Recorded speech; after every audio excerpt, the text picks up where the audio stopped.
ಜೈ ಶ್ರೀರಾಮ್. ಇವತ್ತು ಹಂಪಿ ಹೊಸಪೇಟ್ ಮೇನ್ ರೋಡಲ್ಲಿರೋ ಒಂದು ಬ್ರಿಕ್ಸ್ ಫ್ಯಾಕ್ಟ್ರಿಗೆ ಬಂದಿದ್ದೀವಿ. Cement BRICS factory. ಸೊ ಒಳಗಡೆ ಹೋಗ್ಬಿಟ್ಟು ನೋಡೋಣ ಯಾವ ಥರ ಮಾಡ್ತಾರೆ ಏನು ಅಂತ. ಓನರ್ ಕಡೆ ಮಾತಾಡ್ಸೋಣ, ಕೇಳೋಣ ಬ್ರಿಕ್ಸ್ ಯಾವ್ದಾವ್ದು ಸೈಜ್ ಸಿಗುತ್ತೆ, ಎಷ್ಟು ಕಾಸ್ಟು ಏನು ಅಂತ. ಸೊ ಓನರ್ ಹೆಸರು ಗೊತ್ತಿಲ್ಲ, ನೋಡೋಣ. ಇದೆಲ್ಲ ಮಾಲು ಇಲ್ಲೇ ಜಿಂದಾಲಿಂದ ಯಾವುದಾದ್ರೂ ಕ್ರಷರ್ಸಿಂದ ತರಿಸ್ತಾರೆ. ಸೊ ಚೆನ್ನಾಗಿದೆ, ದೊಡ್ಡ ಪ್ಲೇಸು. ಹಂಪಿ ಹೊಸಪೇಟ್ ಮೇನ್ ರೋಡಲ್ಲಿದೆ. ಸೊ ಇಲ್ಲಿ ಹೊಸಪೇಟ್ ಸುತ್ತಮುತ್ತ ಸರೌಂಡಿಂಗ್ 30 ಕಿಲೋಮೀಟರ್ಸ್ವರೆಗೂ ಡೆಲಿವರ್ ಮಾಡ್ತಾರೆ. ಒಳಗಡೆ ಹೋಗ್ಬಿಟ್ಟು ನೋಡೋಣ ಯಾವ ಥರ ಇದೆ ಏನು ಅಂತ.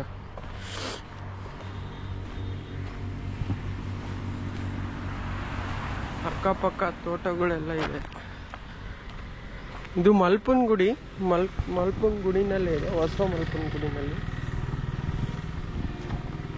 ಸೊ ಇಲ್ಲಿ ನೋಡಿ ವರ್ಕರ್ಸ್ ಕೆಲಸ ಮಾಡ್ತಿದ್ದಾರೆ. ಅರ್ಲಿ ಮಾರ್ನಿಂಗೇ ಬರ್ತಾರೆ, 6 o'clockಗೆ, ಆ ಥರ 6ಗೆಲ್ಲ ಸ್ಟಾರ್ಟ್ ಮಾಡ್ತಾರೆ ವರ್ಕು. ಸೊ ನಿಮಗೆ ಬ್ರಿಕ್ಸ್ ಯಾವ ಥರ ಮಾಡೋದು ಅಂತ ತೋರಿಸ್ತೀನಿ ಇವತ್ತು. Cement bricks.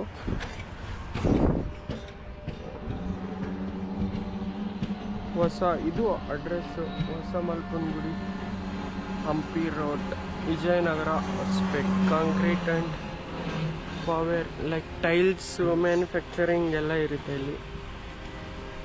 ಸೊ ಹೊಸದಾಗಿ ಇಕ್ವಿಪ್ಮೆಂಟ್ಸ್ ಎಲ್ಲ ತರಿಸಿದ್ದಾರೆ. ಟ್ರ್ಯಾಕ್ಟರ್ ನೋಡಿ ಎಲ್ಲ ಹಾಕ್ಲಿಕ್ಕೆ. ಸಿಮೆಂಟು, ಆ್ಯಶು, ಇದು ಕಲ್ಲಿನ ಪುಡಿ ಎಲ್ಲ ಸಿಗುತ್ತೆ ಇಲ್ಲಿ. ಸೊ ಇಲ್ಲಿ ನೋಡೋಣ, ಒಂದು ಮಷಿನ್ ಇದೆ, ಯಾವ ಥರ ಹಾಕ್ತಾರೆ ಏನು ಅಂತ.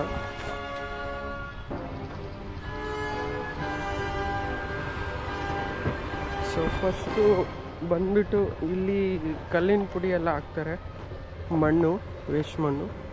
ಸೊ ಈ ಥರ ಇಲ್ಲಿಂದ ಅದು ಈ ಥರ ಹೋಗುತ್ತೆ. ಇವಾಗ ಆನ್ ಮಾಡ್ತಾರೆ ಮೋಸ್ಟ್ಲಿ ಒಂದು 5 ನಿಮಿಷದಲ್ಲಿ. ನೋಡೋಣ ಯಾವ ಥರ ಆನ್ ಮಾಡ್ತಾರೆ ಏನು ಅಂತ.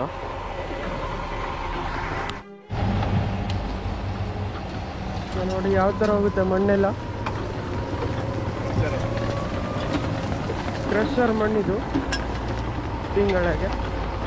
ನೋಡೋಣ, ಅವ್ರ ಕಡೆನೂ ಮಾತಾಡ್ತೀನಿ ಏನೇನು ಹಾಕ್ತಾರೆ ಏನು ಅಂತ. ಅಕ್ಕ, ಒಂದು ರೌಂಡಿಗೆ ಎಷ್ಟು ಸಿಮೆಂಟ್ ಹಾಕ್ತೀರಿ? ಸಿಮೆಂಟ್ ಎಷ್ಟು ಹಾಕ್ತೀರಿ? ಹಾಂ, ಒಂದು ಲೋಡಿಗೆ ಎಷ್ಟು ಹಾಕ್ತೀರಾ? 1 ಪುಟ್ಟಿ ಹಾಕ್ತೀರಾ? ಇದು ಎಷ್ಟು ಹಾಕ್ತೀರಾ? ಆ್ಯಶ್ 5 ಪುಟ್ಟಿ ಹಾಕ್ತೀರಾ? ಅದು ಮಣ್ಣು? ಹಾಂ. ಸೊ ಬೇಕಾದಷ್ಟು ಕ್ರಷರ್ ಹಾಕಂತಾರೆ. ಒಂದು ಪುಟ್ಟಿ ಸಿಮೆಂಟ್ ಹಾಕೋತಾರೆ, ಆಮೇಲೆ 5 ಪುಟ್ಟಿ ಆ್ಯಶ್ ಹಾಕ್ತಾರೆ. ಅದೇನು ಬಿಳೆ ಸುಣ್ಣ ಅಂತ, ಅದು 1 ಪುಟ್ಟಿ ಹಾಕ್ತಾರೆ. ಸೊ ಇಷ್ಟು ಹಾಕ್ಬಿಟ್ಟು ಒಂದು ಲೋಡಿಗೆ ಎಷ್ಟು ಬರುತ್ತೆ? 2 ಬಂಡಿ ತುಂಬ್ತವೆ. ಈ ಥರ 2 ಬಂಡಿ ತುಂಬ್ತವೆ. 2 ಬಂಡಿ ತುಂಬಿದ್ರೆ ಒಂದು 20 ಎಳೆ ಆಗ್ತವೆ. ಇದರಿಂದ ಬಿಟ್ಟು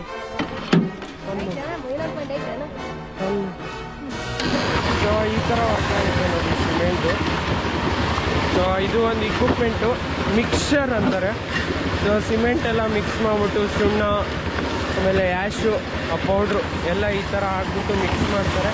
ಸೊ ನೀರು ಬೇಕಾದಷ್ಟು ಬಿಟ್ಕೊಂತಾರೆ. ಇಲ್ಲಿ ಧೂಳ ಎಷ್ಟಿದೆ, ಎಷ್ಟು ನೀರು ಬೇಕು ಅಲ್ಲಿಂದ ಬರುತ್ತೆ. ಈ ಥರ ನೋಡಿ.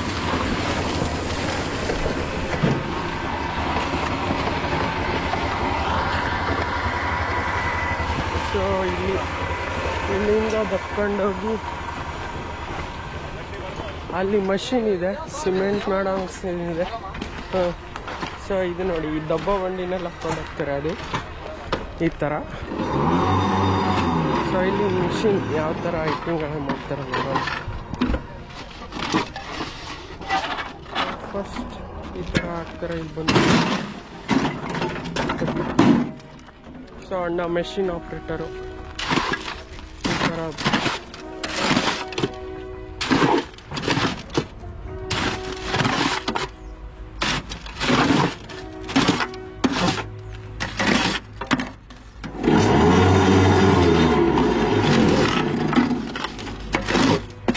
ಚೆನ್ನಾಗಿ ಫ್ಲಾಟ್ ಮಾಡಿಬಿಟ್ಟು ಅದರಿಂದ ಕುಗ್ತಾರೆ ಅದರಲ್ಲಿ. ಕುಟ್ಬಿಟ್ಟು ಲೈಕ್ ಅವ್ರಿಗೆ ಅಂದಾಜು ಗೊತ್ತಾಗುತ್ತೆ, ಡೈಲಿ ವರ್ಕ್ ಮಾಡ್ತಾರೆ. ಸೊ ಮುಂಚೆ ಎಲ್ಲ ಕ್ಲೀನ್ ಮಾಡ್ಕೋತಾರೆ, ಕೆಳಗಡೆ ಏನು ಇರ್ಬೋದು ಅಂತ ಸಾಫ್ಟ್ ಆಗಬೇಕು. ಸೊ ಈ ಮಷಿನ್ ಈ ಥರ ಕುಟ್ಬಿಟ್ಟು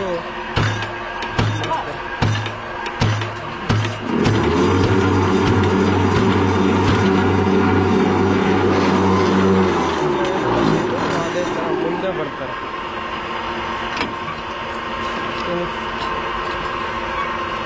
ಸೇಮ್ ಪ್ರಾಸೆಸ್ ಎಷ್ಟು ಚೆನ್ನಾಗಿ ಮಾಡ್ತಾರೆ. ಸೊ ಇಲ್ಲಿ ಎಳ್ಳೆ ರೆಡಿ ಆಯಿತು. ಒಂದು ಬಾಕ್ಸಿಗೆ 6 ಬರುತ್ತೆ. ಸೊ ಅದು ಒಂದು ಟ್ರಿಪ್ ಹಾಕಿದರೆ ಆರಾಮಾಗಿ 24 ಎಳೆ ಬರುತ್ತೆ. ಒಂದು ರೌಂಡಲ್ಲಿ 24 ಎಳೆ. ಸೊ ಟ್ರ್ಯಾಕ್ಟ್ರು ಅವ್ರದ್ದೇ ಇದೆ ಡೆಲಿವರಿಗೆಲ್ಲ. ಸೊ ಓನ್ ಟ್ರ್ಯಾಕ್ಟ್ರು, ಅವರೇ ಡೆಲಿವರಿ ಮಾಡ್ತಾರೆ. ಜಸ್ಟು ಫೋನ್ ಮಾಡಿದರೆ ಸಾಕು, ಎಲ್ಲ ಡೀಟೇಲ್ಸ್ ಸಿಗುತ್ತೆ. ಸೊ ಈ ಟ್ರ್ಯಾಕ್ಟ್ರಲ್ಲಿ ಹಾಕ್ಬಿಟ್ಟು ಕಳಿಸ್ತಾರೆ ಎಲ್ಲ ಮಾಲು. ನಿಮಗೆ ಏನೇನು ಬೇಕು, ಯಾವ ಥರ ಸೈಜ್ ಬೇಕು ಎಲ್ಲ ಇಟ್ಟಿಂಗಳೇ ಹಾಕ್ಬಿಟ್ಟು ಕಳಿಸ್ತಾರೆ.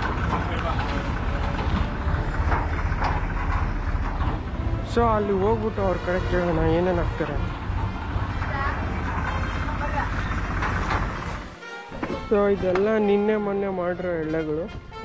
ಸೊ ಇಲ್ಲಿಂದ ಡೈರೆಕ್ಟಾಗಿ ಪ್ಲ್ಯಾಟ್ಫಾರ್ಮಿಂದನೇ ಡೆಲಿವರಿ ಕೊಡ್ತಾರೆ. ಸ್ಟಾಕ್ಸ್ ಉಳಿಯಲ್ಲ ಇಲ್ಲಿ ಜಾಸ್ತಿ. ಸೊ ಯಾವತ್ತಿಂದ ಅವತ್ತೆ 1 or 2 ಡೇ ಕ್ಯೂರಿಂಗ್ ಮಾಡಿಬಿಟ್ಟು ಡೆಲಿವರಿ ಮಾಡಿಬಿಡ್ತಾರೆ. ಸೊ ಈ ಥರ ಇಲ್ಲಿ ಟ್ರ್ಯಾಕ್ಟರ್ನಲ್ಲಿ ಆರ್ಡ್ರ್ ಬಂದಿದೆ, ಆಲ್ರೆಡಿ ಲೋಡ್ ಮಾಡ್ತಾರೆ. ಸೊ ಒಂದು ಟ್ರಿಪ್ಪಲ್ಲಿ 250-300 ಎಳೆ ಕಳಿಸ್ತಾರೆ ರೆಗ್ಯುಲರಾಗಿ. ಸೊ ಡೈಲಿ ಒಂದು 3-4 ಟ್ರಿಪ್ ಬರುತ್ತೆ ಅವ್ರಿಗೆ.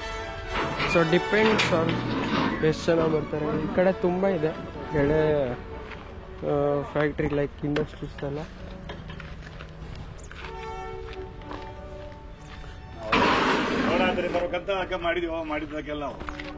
ಇಲ್ಲಿ ಸೊ ಈ ಥರ ಒಂದೊಂದಾಗೆ ಜೋಡಿಸ್ಬಿಟ್ಟು 250-300 ಎಳೆ, ಮ್ಯಾಕ್ಸಿಮಮ್ 300 ಎಳೆ ಹಾಕೊಂಡು ಹೋಗ್ತಾರೆ. Depends on distance.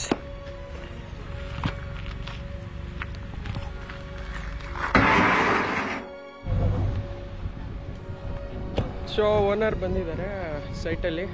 ಅವ್ರ ಹತ್ರ 1-2 ಕ್ವಶನ್ಸ್ ಕೇಳೋಣ.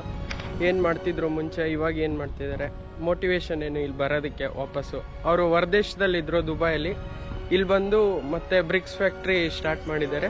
ಕೇಳೋಣ ಅವ್ರ ಹತ್ರ. ಸರ್ ನಿಮ್ಮ ಹೆಸರು? ನಮ್ಮ ಹೆಸರು ಹಬೀಬಲ್ಲಾ ಅಂತೇಳಿ. ಸರ್ ಸ್ವಲ್ಪ ಜೋರು ಮಾತಾಡಿ. ನಮ್ಮ ಹೆಸರು ಹಬೀಬಲ್ಲಾ ಅಂತೇಳಿ. ನಾವು ಮೊದಲು ಎಲೆಕ್ಟ್ರಿಕಲ್ ಇಂಜಿನಿಯರ್ ಆಗಿದ್ವಿ ದುಬೈಲಿ. ಅಲ್ಲಿ 14 ವರ್ಷ ಸರ್ವಿಸ್ ಮಾಡಿದ್ವಿ. ಅಲ್ಲಿರೋ ವಾತಾವರಣ ಅದೆಲ್ಲ ನೋಡಿ ನಮಗೆ ತುಂಬ ದುಡಿದಿದ್ವಿ. ಆದರೆ ನಮಗೆ ಕರ್ನಾಟಕದ ಜನತೆ, ಅದು ಭಾಷೆ, ಅದೆಲ್ಲ ನಮಗೆ ಬೇಸರ ಹತ್ಬಿಟ್ಟು ಬಂದ್ಬಿಟ್ಟು ಇಲ್ಲಿ ಬಿಸ್ನೆಸ್ ಚಾಲು ಮಾಡಿದ್ವಿ. ನಾವು ಸ್ವಂತವಾಗಿ ಒಂದು 5 ವರ್ಷ ಮಾಡಿದ್ವಿ. ಆಮೇಲೆ ಇವರು ನಮ್ಮ ಪಾರ್ಟ್ನರ್ ನಾಗನಗೌಡ್ರ ಅಂತೇಳಿ, ನಾವು ಇವ್ರ ಜೊತೆಗೆ ಮಾಡ್ತಾ ಇದೀವಿ. ಉಸ್ಮಾನ್ ಪಂಗಡಿ, ವಿಜಯನಗರ ಡಿಸ್ಟಿಕಲ್ಲಿ. ಸೊ ವಿಜಯನಗರ ಬ್ರಿಕ್ಸ್ ಅಂತಾನೆ ಇಟ್ಟಿರೋದು ನಾವು. ಸೊ ಫ್ಯಾಕ್ಟ್ರಿ ಹೆಸರು ವಿಜಯನಗರ ಬ್ರಿಕ್ಸ್ ಅಂತ, ಹಂಪಿ ಹೊಸಪೇಟೆ ಮೇನ್ ರೋಡಲ್ಲಿದೆ. ಸೊ ಅವರು ದುಬೈಯಲ್ಲಿ ವರ್ಕ್ ಮಾಡ್ತಿದ್ರು. ದುಬೈಯಿಂದ ವಾಪಸ್ ಬಂದ್ಬಿಟ್ಟು ಅಲ್ಲಿ ವರ್ಕ್ ಕಲ್ಚರ್ ಇಷ್ಟ ಆಗಿಲ್ಲ ಅನ್ಸುತ್ತೆ, ಆ ಬಿಸಿಲಿಗೆ ಮತ್ತೆ ಟೆಂಪ್ರೇಚರ್ಗೆ. ಸೊ ನಮ್ಮ ಕರ್ನಾಟಕ ಮತ್ತೆ ನಮ್ಮ ನಾಡು ಅಂತ ವಾಪಸ್ ಬಂದಿದ್ದಾರೆ. ಇಲ್ಲೇ ಬಿಸ್ನೆಸ್ ಮಾಡ್ಕೊಂಡು ಆರಾಮಾಗಿದ್ದಾರೆ. ಸರ್ ಒಂದ್ ಚೀಲ ಸಿಮೆಂಟಿಗೆ ಎಷ್ಟು ಬ್ರಿಕ್ಸ್ ಬರುತ್ತೆ ಸರ್? 1 ಚೀಲ ಬ್ರಿಕ್ಸಿಗೆ ನಿಮಗೆ ನಾರ್ಮಲ್ 8, 6, 16 ಅಂದರೆ, ಆದರೆ ಒಳ್ಳೆ ಕ್ವಾಲಿಟಿ ಬರ್ಬೇಕಂದ್ರೆ 50 ಬ್ರಿಕ್ಸ್ ಬರುತ್ತೆ. ಒಂದು ಪರವಾಗಿಲ್ಲ, ಒಂದು ಮೀಡಿಯಂ ಅಂದರೆ ಕೆಲವು ಸರಿ ಒಂದು 5 ಬ್ರಿಕ್ಸ್ ಜಾಸ್ತಿನೂ ಆಗ್ಬೋದು, ಕಡಿಮೆನೂ ಆಗ್ಬೋದು. ಸ್ಟ್ಯಾಂಡರ್ಡ್ ಬಂದ್ಬಿಟ್ಟು 50 ಅಂತ ಬಂದೇ ಬರುತ್ತೆ. ನಾವು ಯೂಸ್ ಮಾಡೋದು 53 OPC ಗ್ರೇಡ್ ಸಿಮೆಂಟ್. ಬ್ರ್ಯಾಂಡ್ ನಮಗೆ ಸಂಬಂಧ ಇಲ್ಲ, ನಮಗೆ ಸಂಬಂಧ ಆಗಿರೋದು 53 grade OPC cement. Lime stone ಇದ್ರೆ ಮಾತ್ರ ತಗೊಳ್ತೀವಿ. ಯಾವುದೇ ಬ್ರ್ಯಾಂಡ್ ನಮಗೆ ಸಂಬಂಧ ಇಲ್ಲ. ಬ್ರ್ಯಾಂಡ್ ಯಾವ್ದಾದ್ರು ಇರಲಿ, ನಮಗೆ ಮಾತ್ರ ಮೇನ್ ಇರಬೇಕು. ಓಕೆ. ಸೊ ಸರ್ ಮುಂಚೆ ಚಿಕ್ಕ ಮಷೀನಲ್ಲಿ ಮಾಡ್ತಿದ್ರು, ಅಲ್ಲಿ ದೂರದಲ್ಲಿ ಕಾಣ್ತಿದೆ ಅಲ್ವಾ ಚಿಕ್ಕ ಮಷೀನು. ಸೊ ಅದರಿಂದ ಸ್ವಲ್ಪ ಮ್ಯಾನ್ ಪವರ್ ಜಾಸ್ತಿ ಆಗುತ್ತೆ ಅಂತ ಇವಾಗ ದೊಡ್ಡ ಮಷೀನ್ ತಂದಿದ್ದಾರೆ, ಇಲ್ಲೇ ಇದೆ ಹಿಂದ್ಗಡೆ. ಸೊ ಈ ಮಷೀನಲ್ಲಿ ಎಷ್ಟೆಲ್ಲ ಮಾಡ್ಬೋದು ಸರ್ ಒನ್ ಟೈಮಲ್ಲಿ? ಈ ಮಿಷಿನಲ್ಲಿ ಒನ್ ಟೈಮ್ ಬಂದ್ಬಿಟ್ಟು 10 ಬ್ರಿಕ್ಸ್ ಬರುತ್ತೆ. ಆಮೇಲೆ ಇದು ಮಿಷಿನಿಂದು ನಾರ್ಮಲ್ ಆಗಿ ನಮ್ದು ಆ ಚಿಕ್ಕ ಮಿಷಿನ್ ಬಂದ್ಬಿಟ್ಟು ಅಲ್ಲಿದೆ ನೋಡಿ, ಚಿಕ್ಕ ಮಿಷಿನ್. ಆ ಚಿಕ್ಕ ಮಿಷಿನ್ ಬಂದ್ಬಿಟ್ಟು ಒಂದ್ಸರಿ ವೈಬ್ರೇಷನ್ ಮಾಡಿದ್ರೆ ಬರೀ 500 kg ಮಾತ್ರ ಪ್ರೆಸ್ ಆಗುತ್ತೆ. ಈ ಮಿಷಿನ್ ಒಂದ್ಸರಿ ಪ್ರೆಸ್ ಮಾಡಿದ್ರೆ 1.5 ಟನ್ ಪ್ರೆಸರ್ ಕೊಡುತ್ತೆ. ಓಕೆ. ಈ ದೊಡ್ಡ ಮಿಷಿನ್ ಬಂದ್ಬಿಟ್ಟು 4 ವೈಬ್ರೇಟರ್ ಇದೆ. ವೈಬ್ರೇಟರ್ ಬಂದ್ಬಿಟ್ಟು ನಿಮಗೆ ಮಿನಿಮಮ್ 14 HP ಬರೀ ವೈಬ್ರೇಟರ್ ಇದೆ. ಆ ಚಿಕ್ಕ ಮಿಷಿನ್ಗೆ ಬರೀ 2 HP ವೈಬ್ರೇಟರ್ ಇದೆ. ಅದಕ್ಕೆ ಇದಕ್ಕೂ ತುಂಬಾ ವ್ಯತ್ಯಾಸ ಇದೆ. ಈ ಬ್ರೇಕ್ಸ್ ಒಂದ್ಸರಿ ನಾವು ಹಾಕಿದ್ರೆ ಹಿಂದೆಲೆ ಹಾಕಿದ ತಕ್ಷಣ ಹಿಂದೆಲೆ ಅದ್ರ ಇಟ್ಕೊಂಡ್ರು ಕೂಡ ಬ್ರೇಕ್ಸ್ ಮಾತ್ರ ಯಾವುದು ಡ್ಯಾಮೇಜ್ ಆಗಲ್ಲ. ಆ ಬ್ರೇಕ್ಸ್ ಅಲ್ಲಿ ಚಿಕ್ಕ ಬ್ರೇಕ್ಸ್ ಮಿಷಿನ್ ಅಲ್ಲಿ ಇವಾಗ ಬ್ರೇಕ್ಸ್ ಹಾಕಿದ್ರೆ ಸಾಯಂಕಾಲ ಅದ್ರ ಮೇಲೆ ಹತ್ತಿ ನಿಂತ್ಕೋಬೇಕು. ಅಲ್ಲಿ ಕನಿಷ್ಠ ಅಂದ್ರೆ ಒಂದು 5 ರಿಂದ 6 ಅವರ್ ವ್ಯತ್ಯಾಸ ಆಗುತ್ತೆ. ಇದು ಆ ಥರ ಅಲ್ಲ, ಒಂದೇಲೆ ನಿಂತ್ಕೋಬೋದು. ಆಮೇಲೆ ಇದಕ್ಕೆ ನಾವು ಇದಕ್ಕೆ ಹಾಕಿರೋ ಬ್ರೇಕ್ಸಿಗೆ ಯಾವುದೇ ಬ್ರೇಕ್ಸಿಗೆ ಏರ್ ಗ್ಯಾಪ್ಸ್ ತುಂಬಾ ಕಡಿಮೆ ಇರುತ್ತೆ. ಆ ಚಿಕ್ಕ ಮಿಷಿನ್ಗೆ ಏರ್ ಗ್ಯಾಪ್ ಜಾಸ್ತಿ ಇರುತ್ತೆ. ಕ್ವಾಲಿಟಿ ಕೂಡ ತುಂಬಾ ವ್ಯತ್ಯಾಸ ಇದೆ. ಅದಕ್ಕಿಂತ ಇದು ಒಳ್ಳೆ ಕ್ವಾಲಿಟಿ ಮಿಷಿನ್ ಅಂತೇಳಿ ನಾವು ತಗೊಂಡ್ಬಂದಿದ್ದೀವಿ. ಇದು ಸಜೆಷನ್ ಬಂದ್ಬಿಟ್ಟು ನಾವು ನಮ್ಮ ಫ್ರೆಂಡ್ ನಾಗನಗೌಡರು, ಅವರು 40 ವರ್ಷ ಎಕ್ಸ್ಪೀರಿಯನ್ಸ್ ಇರೋದ್ರಿಂದ ಅವ್ರ ಅನುಭವ ಪ್ರಕಾರ ಹೇಳಿದಕ್ಕೋಸ್ಕರ ಈ ಮಿಷಿನ್ ತಗೊಂಡ್ಬಂದಿದ್ದೀವಿ. ಸೊ ಇಲ್ಲೊಬ್ರು ಗೌಡ್ರಿದ್ದಾರೆ, ಅವರು ಲೈಕ್ 20ನೇ ವಯಸ್ಸಿಂದ ಇದರಲ್ಲೇ ಮಾಡ್ತಿದ್ದಾರೆ. ಅವ್ರಿಗೆ ಇವಾಗ 51-52 ವಯಸ್ಸಿದೆ. ಸೊ ಇದರಲ್ಲೇ ಬಿಸ್ನೆಸ್ ಮಾಡ್ಕೊಂಡ್ಬಿಟ್ಟು ಬೆಳೆದಿದ್ದಾರೆ. ಲೈಕ್ 20ನೇ ವಯಸ್ಸಲ್ಲಿ ಲೈಕ್ ಊರ್ ಹೊರ್ಗಡೆ ಬಂದ್ಬಿಟ್ಟು ಚೆನ್ನಾಗಿ ದುಡ್ದ್ಬಿಟ್ಟು ಲೈಕ್ ಗುಡ್ಡ ಕಾಡು ಅದೆಲ್ಲ ನೋಡ್ದೇನೆ ಒಬ್ರೆ ಅವ್ರ ಕಾಲ್ ಮೇಲೆ ನಿಂತ್ಬಿಟ್ಟು ಮಾಡ್ಕೊಂಡಿದ್ದಾರೆ. ತುಂಬಾ ಕಷ್ಟಪಟ್ಟಿದ್ದಾರೆ ಚಿಕ್ಕವರಿದ್ದಾಗ. ಇವಾಗ ಒಂದ್ ಲೆವೆಲ್ಗಿದ್ದಾರೆ. ಓಕೆ. ಸೊ ಬಟ್ ಅವ್ರ ಎಕ್ಸ್ಪೀರಿಯನ್ಸ್ ಕೇಳೋಣ, ಯಾವ ತರ ಸ್ಟಾರ್ಟ್ ಮಾಡಿದ್ರು ಏನು ಅಂತ. ಸರ್ ಹೇಳಿ ಸರ್. ನಾವು ಸಣ್ಣ ಪ್ರಮಾಣದಾಗಿದ್ದ ಮಾಡ್ತಾ ಇದ್ದೀವಿ. ಸುಮಾರು 2003ರಿಂದ ಚಾಲು ಮಾಡಿದ ಬ್ರಿಕ್ಸ್. ಈಗ 2024ವರೆಗೆ ಒಬ್ಬನೇ ಮಾಡ್ಕೊಂತ ಬಂದೆ. ಈಗ ನಮ್ಮ ಪಾರ್ಟ್ನರ್ ಆಗಿ ಹೈಬುಲ್ ಆಗಿ ಇಬ್ಬರು ಕಲ್ತು ಮಾಡ್ತಾ ಇದೀವಿ. ದೊಡ್ಡ ಪ್ರಮಾಣದಾಗ ಹಾಕಿ ಕ್ರಷರು ಎಲ್ಲ ಮಾಡ್ತಾ ಇದೀವಿ. ಮಾಡ್ದಾಗಿದ್ದ ನಮ್ಮ ಬೇಡಿಕೆನೂ ಜಾಸ್ತಿ ಐತೆ ಬ್ರಿಕ್ಸ್. ಕ್ವಾಲಿಟಿ ಸುಮಾರನೇ ಇಲ್ಲ, ಚೆನ್ನಾಗಿ ಹೋಗ್ತದೆ ಬ್ರಿಕ್ಸ್. ಬೇಡಿಕೆ ಭಾಳ ಐತೆ. ಕರೆಂಟ್ ಎಲ್ಲ ಪ್ರಾಬ್ಲಮ್ ಇದ್ದಾಗಿದ್ದ ಇವಾಗ ಸ್ವಲ್ಪ ಇದು ಚೆನ್ನಾಗಿ ಆಗ್ತದೆ ಅವೆಲ್ಲ. ಆಮೇಲೆ ಬ್ರಿಕ್ಸ್ ಇದು ಮಾಡ್ದಾಗಿದ್ದ ನಂಬರ್ 1 ಬ್ರಿಕ್ಸ್ ಆಗಿದೆ. ವಿಜಯನಗರ ಬ್ರಿಕ್ಸ್ ಅಂದ್ರೆ ವಿಜಯ ಬ್ರಿಕ್ಸ್ ಅಂತಂತಾನೆ ಹೇಳ್ಬೋದು ನಾವು. ಸುತ್ತಮುತ್ತ ಹಳ್ಳಿನಲ್ಲೆಲ್ಲ ನಾಗನಗೌಡ್ರು ಅಂತ ಕೇಳಿದ್ರೆ ಮತ್ತೆ ಅಬಿಬುಲ್ಲಾ ಅಂತ ಕೇಳಿದ್ರೆ ಎಲ್ಲರೂ ಇಲ್ಲೇ ಬಂದು ತಗೊಂಡೋಗ್ತಾರೆ. ಬೇರೆ ಜನಗಳೆಲ್ಲ ಸಪೋರ್ಟ್ ಮಾಡ್ತಾರೆ ಇದಕ್ಕೆ, ಲೈಕ್ ಬಿಕಾಸ್ ಆಫ್ ಕ್ವಾಲಿಟಿ. ಒಂದ್ ಚೀಲದಲ್ಲಿ ಇವರು 50 ಎಳೆ ಮಾಡ್ತಾರೆ, ಒಂದ್ ಸಿಮೆಂಟ್ ಚೀಲದಲ್ಲಿ. ಬೇರೆ ಎಲ್ಲ ಸೊ 60-70 ಎಳೆ ಮಾಡ್ತಾರೆ. ಅಷ್ಟು ಕ್ವಾಲಿಟಿ ಬರಲ್ಲ ಅದರಲ್ಲಿ. ಸೊ ಇವರು ಫಸ್ಟ್ ಕ್ವಾಲಿಟಿಗೆ ಪ್ರಿಫರೆನ್ಸ್ ಕೊಡ್ತಾರೆ. ಮೋರ್ ಓವರ್ ಜಾಸ್ತಿ ಪ್ರೊಡಕ್ಷನ್ ಮಾಡೋದ್ರಿಂದ ಯಾವುದು ಯೂಸ್ ಇಲ್ಲ, ಕ್ವಾಲಿಟಿ ಚೆನ್ನಾಗಿರುತ್ತೆ. ಸೊ ತುಂಬಾ ಲೈಕ್ ಡೆವಲಪರ್ಸ್, ಕನ್ಸ್ಟ್ರಕ್ಟರ್ಸ್ ಎಲ್ಲ ಇಲ್ಲೇ ಬಂದು ತಗೊಂಡೋಗ್ತಾರೆ. ಸೊ ನಿಮ್ದು ಮೋಟಿವೇಶನ್ ಏನು ಸರ್ ಹೊರದೇಶದಿಂದ ಬಂದ್ಬಿಟ್ಟು ಇಲ್ಲಿ ಮಾಡ್ಲಿಕ್ಕೆ? ಸರ್ ನಾವು ಮೇನ್ ಹೊರದೇಶದಿಂದ ನಾವು ಎದಕ್ಕೆ ಬೇಸಿದ್ದೀವಿ ಅಂದರೆ, ನಾವು ಬೇರೆಯಲ್ಲಿ ಇರಬೇಕಾದ್ರೆ ಕರ್ನಾಟಕ ಸಂಘದ್ದು ನಾವು ಒಂದು ಮೆಂಬರ್ ಆಗಿದ್ವಿ. ಯಾರಾದರೂ ಒಬ್ರು ಕರ್ನಾಟಕದಲ್ಲಿ ಬಂದರೆ, ಕರ್ನಾಟಕ ಯಾವುದೇ ಮೂಲೆಯಲ್ಲಿ ಬಂದರೂ ಕೂಡ ನಮ್ಮ ಸ್ವಂತ ಅಣ್ಣಪ್ಪ ತಮ್ಮ ಭಾವನೆಯಿಂದ ನೋಡ್ತಾ ಇದ್ವಿ. ಹೋಗ್ಬೇಕು ನಮ್ಮ ದೇಶದಲ್ಲಿ, ನಮ್ಮ ರಾಜ್ಯದಲ್ಲಿ ಏನಾದ್ರು ಒಂದು ಮಾಡಲೇಬೇಕು ಅನ್ನೋಗೋಸ್ಕರ ಬಿಫೋರ್ 35 ಏಜ್ ಒಳಗಡೆ ನಾವು ಏನಾದ್ರು ಬಿಸ್ನೆಸ್ ಸ್ಟಾರ್ಟ್ ಮಾಡೋಣ, ಲೈಫಲ್ಲಿ ಸೆಟ್ಲ್ ಆಗೋಣ ಅನ್ನೋಗೋಸ್ಕರ ಬಂದ್ಬಿಟ್ಟು ಇಲ್ಲಿ ಮಾಡಿದೀವಿ. ನಮಗೆ ದುಡ್ಡು ಮುಖ್ಯ ಅಲ್ಲ, ನಮಗೆ ಬಂದ್ಬಿಟ್ಟು ಈ ನಮ್ಮ ದೇಶದಲ್ಲಿ ಕರ್ನಾಟಕದಲ್ಲಿ ಇದ್ಬಿಟ್ಟು ನಾವು ದುಡ್ಡು ಅದೊಂದು ಹೆಮ್ಮೆ. ಅದು ದುಡಿಮೆ ಯಾರಾದರೂ ದುಡಿಬೋದು. ಈಗ ನಾವು ಬಂದು ಈ ಬಿಸ್ನೆಸ್ ಬಂದು ನಮ್ದು ಎಲೆಕ್ಟ್ರಿಕಲ್ ಫೀಲ್ಡ್, ನಾವು ಫೀಲ್ಡಿಗೆ ಬಂದ್ವಿ. ಆದ್ರೂ ಕೂಡ 1 ವರ್ಷ 2 ವರ್ಷ ತುಂಬಾ ಕಷ್ಟ ಐತೆ. ಇವಾಗ ಪರವಾಗಿಲ್ಲ, ದೇವ್ರದೇನೆ ಎಲ್ಲ ಚೆನ್ನಾಗಿ ನಡೀತಾ ಇದೆ. ಮೇನ್ ನಾವು ಇದು ಬ್ರಿಕ್ಸ್ ಸ್ಟ್ರೆಂತ್ ಕೊಡೋಕ್ಕೆ ನಾವು ಇದು ಒಂದೇ ಬರೀ ಫ್ಲೈ ಆಶು ಸ್ಲಾಗ್ ಇದು ಒಂದೇ ಅಲ್ಲ, ಫ್ಲೈ ಆಶು ಸ್ಲಾಗು, ಆಮೇಲೆ ಅದ್ರ ಜೊತೆಗೆ 6 mm 12 mm ಕ್ರಷರ್ ಡಸ್ಟ್, ಆಮೇಲೆ ನಾವು ಕ್ವಾಲಿಟಿ ಆಗಿರೋಂಥ ಬೆಡ್ ಆಶ್ ಅಂತ ತರಿಸ್ತೀವಿ. ಇದು ಬಂದ್ಬಿಟ್ಟು ತುಂಬ ದೂರದಿಂದ ಸಿಗುತ್ತೆ. ಪರ್ ಟನ್ ಬಂದ್ಬಿಟ್ಟು ನಿಮಗೆ 1 kg 1 ರೂಪಾಯಿ 2 ರೂಪಾಯಿ ತನಕ ಕಾಸ್ಟ್ ಆಗುತ್ತೆ. ಸುತ್ತಮುತ್ತಲು ನಮ್ಮ ಡಿಸ್ಟಿಕಲ್ಲಿ ಯಾರು ಹೋಗ್ತಲ್ಲ. ಅದನ್ನು ಹಾಕೋದು ಎದಕ್ಕೆ ಪರ್ಪಸ್ ಅಂದರೆ, ಕೆಲವರು ಬಾತ್ರೂಮ್ ಕಟ್ತಿರ್ತಾರೆ, ಕೆಲವರು ಯಾವ್ದಾದ್ರು ಬಡವರು ಬಂದ್ಬಿಟ್ಟು ಮನೆ ಕಟ್ತಿರ್ತಾರೆ. ಈ ಥರ ಕೆಲವರು ಬಡವರಿಗೆಲ್ಲ ಪ್ಲಾಸ್ಟಿಂಗ್ ಮಾಡೋಕ್ಕಾಗಲ್ಲ.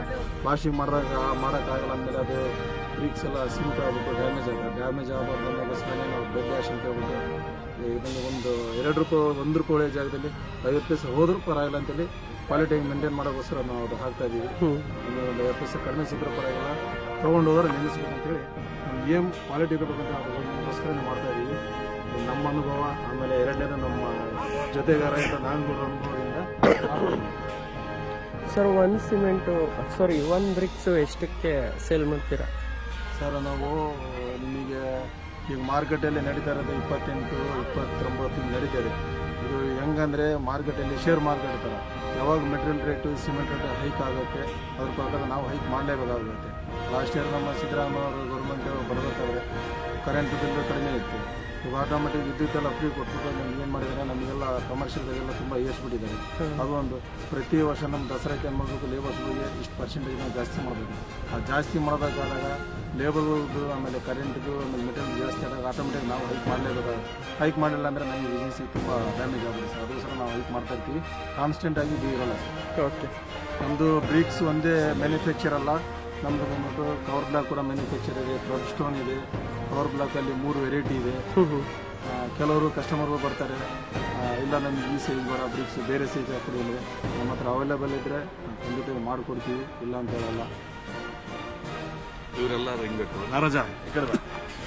ಸೊ ಇಷ್ಟು ಇವರೆಲ್ಲ ವರ್ಕರ್ಸು ಸಿಮೆಂಟ್ ಮಾಡೋರು ಇದ್ದಾರೆ, ರಿಂಗ್ ಮಾಡ್ತಾರೆ. ಡಿಫ್ರೆಂಟ್ ಲೈಕ್ ಪ್ಲಾಟ್ಫಾರ್ಮ್ ಮೇಲೆ ರಿಂಗ್ ಆಗ್ತಾರೆ. ಪ್ಲಾಟ್ಫಾರ್ಮ್ ಮೇಲೆಲ್ಲ ಇರ್ತಾವಲ್ವಾ, ಲೈಕ್ ಇವರು ಸಿಮೆಂಟ್ ಬ್ರಿಕ್ಸ್. ನಮ್ಮ ಹತ್ರ 3 ವರ್ಷದಿಂದ ಕೆಲಸ ಮಾಡ್ತಿದ್ದಾರೆ, ನಾಗರಾಜ್ ಅಂತೇಳಿ. ಪ್ರತಿಯೊಂದು ಕೆಲಸ ಮಾಡ್ತಾರೆ, ಆದರೆ ಟ್ಯಾಕ್ಟ್ರಿ ಮಾತ್ರ ಓಡಿಸಲ್ಲ. ಅದೊಂದು ಬಿಟ್ಟು ಉಳ್ಕಿದೆಲ್ಲ ಕೆಲಸ ಮಾಡ್ತಾರೆ. ಇವರು ಬಸವರಾಜ್ ಅಂತೇಳಿ, ಇವರು ಸೀನಿಯರ್ ಆಪ್ರೇಟ್ರು. ಇವರು ಕನಿಷ್ಠ ಅಂದ್ರೆ ಒಂದು 10 ವರ್ಷದಿಂದ ಮಿಷಿನ್ ಆಪ್ರೇಟ್ ಮಾಡ್ಕೊಂಡೇ ಬಂದಿದ್ದಾರೆ.